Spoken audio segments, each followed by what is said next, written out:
বন্ধুরা, আপনাদের মধ্যে অনেকের স্পিকারে বেস আর ট্রাবল মিক্স হয়ে সাউন্ড কোয়ালিটি খারাপ হয়ে যায়। তাই বন্ধুরা, আজকের ভিডিওতে আমি এমন একটা powerful mini active crossover circuit diagram দেখাবো, যেটা আপনাদের স্পিকারের বেস, ট্রাবল এবং মিডকে আলাদা করে সাউন্ড কোয়ালিটিকে ক্লিন অ্যান্ড ক্রিস্টাল ক্লিয়ার করে দিবে। বন্ধুরা, এই সার্কিটের সাউন্ড কোয়ালিটি কতখানি ক্লিন এবং পাওয়ারফুল তা জানতে হলে এই সার্কিটের সাউন্ড টেস্টিং ভিডিও চ্যানেলে দেওয়া আছে, গিয়ে দেখে নেবেন। নমস্কার বন্ধুরা, আমি সমীর আর লিট্রো টেকনিক্যাল ইউটিউব চ্যানেলের নতুন আর একটি ভিডিওতে আপনাদের সবাইকে স্বাগত। বন্ধুরা, এই সার্কিটটি basically crossover with base blaster circuit, তাই আপনারা এই সার্কিটটিতে 12 ইঞ্চি ও 15 ইঞ্চি যে কোনো ওয়াটের স্পিকার চালাতে পারবেন। বন্ধুরা, এই সার্কিটটি খুবই সিম্পল এবং সাধারণ একটি সার্কিট, তাই আপনারা ভিডিওটি যদি মনোযোগ দিয়ে দেখেন তাহলে খুব সহজে যে কেউ বাড়িতে তৈরি করতে পারবেন। বন্ধুরা, এখন আসবো এই powerful mini active crossover circuit ডায়াগ্রামে। বন্ধুরা, এই সার্কিটটি তৈরি করার জন্য আমি এখানে 3টি 4558 আইসি ইউজ করব, তাই আমি এখানে প্রথমে 3টি 4558 আইসি ড্র করে নিলাম। বন্ধুরা, এরপর আপনারা জানেন এই আইসির 4 নম্বর পিনে নেগেটিভ 12 ভোল্ট এবং 8 নম্বর পিনে পজিটিভ 12 ভোল্টের সাপ্লাই দিতে হয়, তাই আমি এখানে এই সব আইসির এই দুটি পিনে সাপ্লাই ভোল্টেজগুলি মেনশন করে দিলাম। বন্ধুরা, এরপর 1 নম্বর আইসি 2 নম্বর পিনে অডিও সিগন্যাল ইন করতে হবে। ইনপুট সিগন্যাল ইন করার জন্য এই পিনে একটি 4.7K রেজিস্টার এবং আরেকটি 4.7 ইউ 50 ভোল্টের ক্যাপাসিটার এইভাবে যুক্ত করতে হবে। বন্ধুরা, এরপর এই আইসির 3 নম্বর পিনটি ইউজ করব না, তাই এই পিনটিকে সরাসরি গ্রাউন্ড করে দেব। তারপর এই আইসির 1 নম্বর পিন ও 2 নম্বর পিন বা ইনপুট ও আউটপুট পিনের মাঝখানে একটি 47K ফিডব্যাক রেজিস্টার যুক্ত করতে হবে। বন্ধুরা, এই ফিডব্যাক রেজিস্টারের মান চেঞ্জ করবেন না। যদি এই রেজিস্টারের মান চেঞ্জ করেন তাহলে আউটপুটের সাউন্ড কোয়ালিটি ভালো পাবেন না। বন্ধুরা, এরপর এই আইসির 1 নম্বর পিন থেকে একটি 4.7 ইউ 50 ভোল্টের ক্যাপাসিটার দিয়ে আউটপুট পাওয়া যাবে। বন্ধুরা, এবার এই আউটপুট সিগন্যালে আমাদের এখানে একটি মাস্টার ভলিউম কন্ট্রোলার যুক্ত করতে হবে, তাই আমি এখানে একটি 100K এর ভিসি নিয়ে নিলাম। তারপর এই সিগন্যালটিকে ভলিউম কন্ট্রোলারের 1 নম্বর পিনে যুক্ত করতে হবে এবং ভলিউম কন্ট্রোলারের 3 নম্বর পিনটিকে গ্রাউন্ড করতে হবে। দিলে ভলিউম কন্ট্রোলারের মিডল পিন বা 2 নম্বর পিন থেকে আউটপুট পাওয়া যাবে।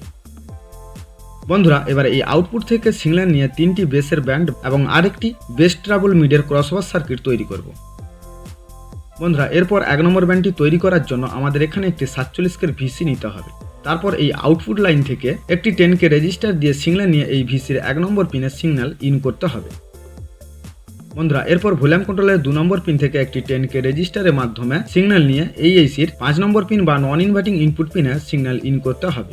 তারপর আউটপুটের লো ফ্রিকোয়েন্সিকে আরও বুস্টিং করার জন্য এই পিন থেকে আরেকটি 103 PF দিয়ে গ্রাউন্ড করতে হবে। বন্ধুরা, এরপর আউটপুটে ফিডব্যাক সিগন্যাল যুক্ত করার জন্য এই ভলিউম কন্ট্রোলারের 3 নম্বর পিন থেকে একটি 683 PF দিয়ে এআইসির 7 নম্বর পিন বা আউটপুট পিনে ফিডব্যাক সিগন্যাল যুক্ত করতে হবে। বন্ধুরা, এরপর আউটপুটের গেইনকে বুস্টিং করার জন্য এআইসির 6 নম্বর পিন ও 7 নম্বর পিন বা ইনভার্টিং ইনপুট ও আউটপুট পিনের মাঝখানে একটি 100K ফিডব্যাক রেজিস্টার যুক্ত করতে হবে। দিলে এআইসির 7 নম্বর পিন থেকে একটি 4.7 ইউ 50 ভোল্টের ক্যাপাসিটার এবং আরেকটি 22K রেজিস্টার দিয়ে 1 নম্বর ব্যান্ডের আউটপুট পাওয়া যাবে। বন্ধুরা, এরপর 2 নম্বর ব্যান্ডটি তৈরি করব। 2 নম্বর ব্যান্ডটি তৈরি করার জন্য আমাদের এখানে আরও একটি 47K ভিসি নিতে হবে। তারপর এই আউটপুট লাইন থেকে একটি 15K রেজিস্টার দিয়ে সিগন্যাল নিয়ে এই ভিসির 1 নম্বর পিনে সিগন্যাল ইন করতে হবে। বন্ধুরা, এরপর ভলিউম কন্ট্রোলারের 2 নম্বর পিন থেকে একটি 15K রেজিস্টারের মাধ্যমে সিগন্যাল নিয়ে 2 নম্বর আইসির 3 নম্বর পিন বা নন ইনভার্টিং ইনপুট পিনের সিগন্যাল ইন করতে হবে। তারপর আউটপুটের লো ফ্রিকোয়েন্সিকে আরও বুস্টিং করার জন্য এই পিন থেকে একটি 223 PF দিয়ে গ্রাউন্ড করতে হবে। বন্ধুরা, এরপর আউটপুটে ফিডব্যাক সিগন্যাল যুক্ত করার জন্য এই ভলিউম কন্ট্রোলারের 3 নম্বর পিন থেকে একটি 823 PF দিয়ে এআইসির 1 নম্বর পিন বা আউটপুট পিনে ফিডব্যাক সিগন্যাল যুক্ত করতে হবে। বন্ধুরা, এরপর আউটপুটের গেইনকে বুস্টিং করার জন্য এআইসির 1 নম্বর পিন ও 2 নম্বর পিন বা ইনভার্টিং ইনপুট ও আউটপুট পিনের মাঝখানে একটি 100K ফিডব্যাক রেজিস্টার যুক্ত করতে হবে। দিলে এআইসির 1 নম্বর পিন থেকে একটি 4.7 ইউ 50 ভোল্টের ক্যাপাসিটার এবং আরেকটি 22K রেজিস্টার দিয়ে 2 নম্বর ব্যান্ডের আউটপুট পাওয়া যাবে। বন্ধুরা, এরপর 3 নম্বর ব্যান্ডটি তৈরি করব। 3 নম্বর ব্যান্ডটি তৈরি করার জন্য আমাদের এখানে একটি 47K ভিসি নিতে হবে।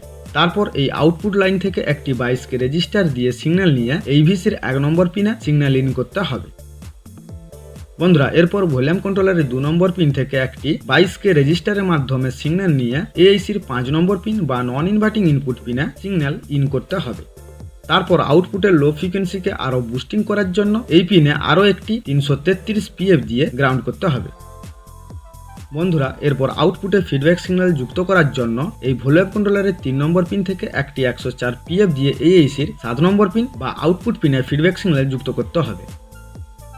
বন্ধুরা এরপর আউটপুটের গেনকে বুস্টিং করার জন্য AAC-র 6 নম্বর পিন ও 7 নম্বর পিন বা ইনভার্টিং ইনপুট ও আউটপুট পিনের মাঝখানে একটি 100K ফিডব্যাক রেজিস্টার যুক্ত করতে হবে।